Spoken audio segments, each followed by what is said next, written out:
নমস্কার বন্ধুরা, একদম হালকা ফুলকা খুব ছটপট তৈরি হয়ে যাবে এমন একটি টিফিন রেসিপি তোমাদের সাথে শেয়ার করছি। এই টিফিনটা বানানোর জন্য ননস্টিকের প্যানের মধ্যে সামান্য একটু তেল আর হিং ফোড়ন দিয়েছি।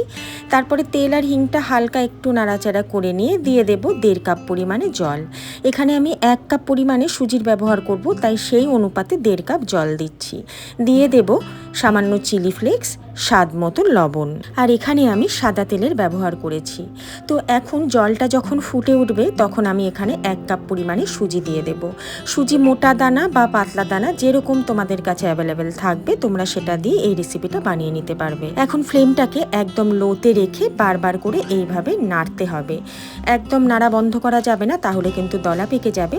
আর এইভাবে নাড়তে নাড়তে দেখবে খুব তাড়াতাড়ি কিন্তু ডোয়ের ফর্মে চলে আসবে। এটা খুব একটা বেশি সময় লাগে না, আর এটার টেস্ট কিন্তু ভীষণ সুন্দর, একদম ইউনিক, আর খুব কম তেলের রেসিপিটা তোমরা বানিয়ে নিতে পারবে। তো দেখো এইভাবে নাড়তে নাড়তে ডোটা কিন্তু টাইট হয়ে গেছে, আর বেশি নাড়বো না। এখন একটি প্লেটের মধ্যে নিয়ে নেব আর এটাকে একটু ঠান্ডা করে নেব।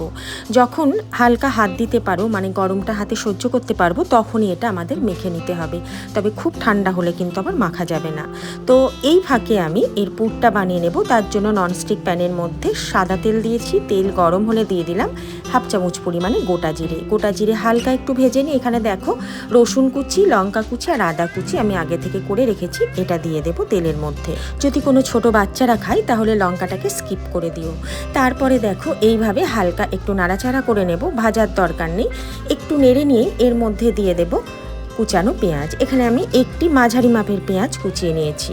আর এই সময় ফ্লেমটাকে মিডিয়ামে করে রাখতে হবে। বারবার করে পেঁয়াজ আর বাকি যা যা দিয়েছি তার আগে সেগুলো নাড়াচাড়া করে এরকম যখন হালকা একটু ব্রাউন কালার আসবে তখন এর মধ্যে দিয়ে দেব স্বাদ মতন লবণ, 1/2 চামচ হলুদ গুঁড়ো, কালারের জন্য লঙ্কার গুঁড়ো, 1/2 চামচ ধনে গুঁড়ো। তারপরে আবারও মিডিয়াম ফ্লেমে ভালো করে বারবার করে নাড়তে হবে, কারণ এখানে গুঁড়ো মশলা আছে, পুড়ে যেতে পারে। পারলে এই সময় ফ্লেমটাকে বন্ধ করেই নেড়ে নেবে। এখন এর মধ্যে সেদ্ধ করে রাখা আলু দিয়ে দিচ্ছি। এখানে আমি 2টো মাঝারি মাপের আলু সেদ্ধ করে নিয়ে ভালো করে ম্যাশ করে নিয়েছি। তোমরা চাইলে গ্রেটারে গ্রেট করেও দিতে পারো। আর খেয়াল রাখবে ভেতরে যেন কোনো দলা না থাকে। আর দেখো সেদ্ধ আলু এইভাবে বারবার করে নাড়তে নাড়তে একদম মাখনের মতন হয়ে যাবে। এরকম ফর্মে কিন্তু তোমাদেরকে আনতে হবে, যেন কোনো দলা ভাব না থাকে। আর এক্সট্রা যে ময়েশ্চার থাকবে সেটাও যেন টেনে নেয়, সেই জন্যই কিন্তু একটু হাতে সময় নিয়ে ফ্লেমটাকে মিডিয়ামে করে খুব ভালো করে মিশিয়ে নিতে হবে। তো আর বেশি নাড়ার প্রয়োজন নেই, আলুর পুরটা তৈরি হয়ে গেছে।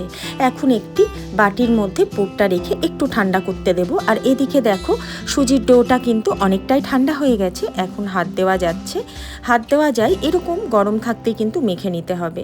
তো হাতে একটু লেগে যাচ্ছিল, সেই জন্য একটু সাদা তেল দিয়ে ভালো করে এটাকে মেখে নিচ্ছি।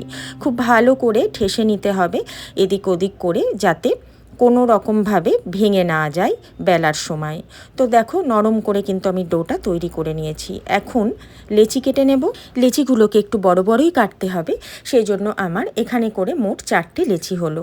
আর এবার লেচিগুলোকে হাতে একটু ভালো করে চেপে চেপে গোল পাকিয়ে নেব, তাহলে বেলার সুবিধে হবে। তো 4টে লেচি গোল করে নিয়েছি, এখন বেলে নেব। তার থেকে একটা লেচি নিলাম। যদি তোমাদের বেলার সময় লেগে যায় তাহলে সামান্য একটু তেলের ব্যবহার করতে পারো। তো এইভাবে হালকা হাতে টানবে, না হলে ফেটে যেতে পারে।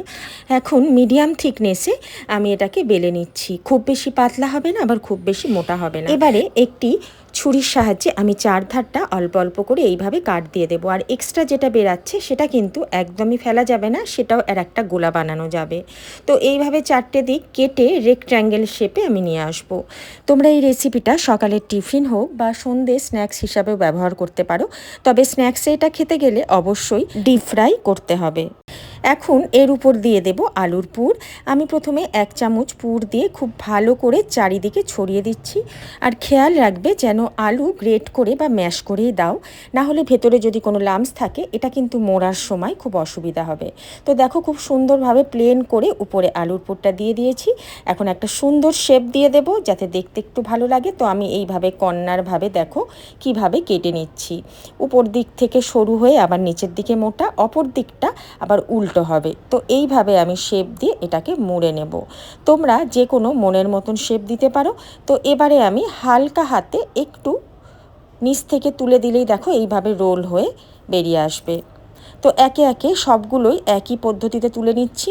সুজি খুবই নরম হয়, সেই জন্য একটু সাবধানে তুলবে যাতে ফেটে না যায়। আমি বেলার সময় যেহেতু একটু তেল দিয়ে নিয়েছিলাম, তাই দেখো খুব সহজেই কিন্তু এগুলো উঠে আসছে।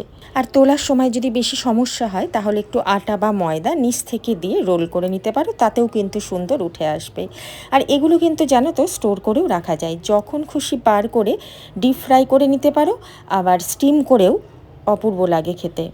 তো একে একে সবগুলোই একই পদ্ধতিতে রোল করে নিয়েছি। রোল করার পর শেষের দিকটা যেটা থাকছে সেটা কিন্তু একটু প্রেস করে দিচ্ছি, তাহলে ভালো মতন আটকে যাবে, খুলে আসবে না। এইভাবে দেখো আর একটাও দেখিয়ে দিলাম, একই পদ্ধতিতে উপরে পুর দিয়ে এইভাবে লম্বালম্বি করে কেটে নিচ্ছি, যেরকম পিৎজা কাটা হয় সেরকম টাইপেরই। তো এইভাবে একই পদ্ধতিতে আবার রোল করে নিচ্ছি। আর শেষের দিকে মুখটাকে একটু চাপ দিয়ে আটকে দেবে, তাহলে আর খুলে যাবে না। আর সমস্ত লেচিগুলোকে এইভাবেই বেলে নিয়ে ভেতরে আলুর পুর দিয়ে কাট দিয়ে এইভাবে সমস্তগুলো একেবারে রোল করে নিলাম। তোমরা যদি ভাবো স্টোর করবে তাহলে এই অবস্থাতে ফ্রিজে রেখে দিতে পারো। আমি এটাকে একটু সাদা তেলে নেড়ে নিচ্ছি, তোমরা চাইলে এটা স্টিম করে খেতে পারো। তো সামান্য একটু সাদা তেল দিয়ে এর মধ্যে দিয়ে দিচ্ছি সাদা তিল দিয়ে একটু হালকা নেড়ে নেব, ফ্লেমটাকে একদম লোতে করে। এখন এই সুজি আলুর টিফিন বা স্ন্যাক্স এরকম প্যানের মধ্যে দিয়ে দিচ্ছি। আর তোমরা কিন্তু এটা এয়ার ফ্রায়ারেও ভাজতে পারো, যদি ভাবো খুব কম তেলে খাবে তাহলে এয়ার ফ্রায়ারের মধ্যে ভেজে নেবে, দারুণ মুচমুচে হয় কিন্তু। আমি এয়ার ফ্রায়ারে এই রেসিপিটা একবার ট্রাই করেছি। তো এখন উপর থেকে সামান্য ধনেপাতা কুচি আর দিয়ে দেবো কারি পাতা কুচি। এখন প্যানের সাইড দুটো ধরে একটু হালকা হাতে এইভাবে ঝাঁকিয়ে নেব, তারপরে স্প্যাচুলা দিয়ে একটু মিশিয়ে নিতে হবে। এত কম তেলে হেলদি রেসিপি কিন্তু খুব কম খাওয়া হয় আমাদের, সেই জন্য এই রেসিপিটা বাড়িতে ট্রাই করতে পারো। আজকের রেসিপি ভালো লাগলে চ্যানেলটিকে লাইক শেয়ার সাবস্ক্রাইব করে অনেক অনেক মানুষের সাথে শেয়ার করো। খুব ভালো থেকো, সুস্থ থেকো। দেখা হবে আগামী পর্বে নতুন কোনো রেসিপি নিয়ে মৌসম ক্রিয়েটিভিটিতে। ধন্যবাদ।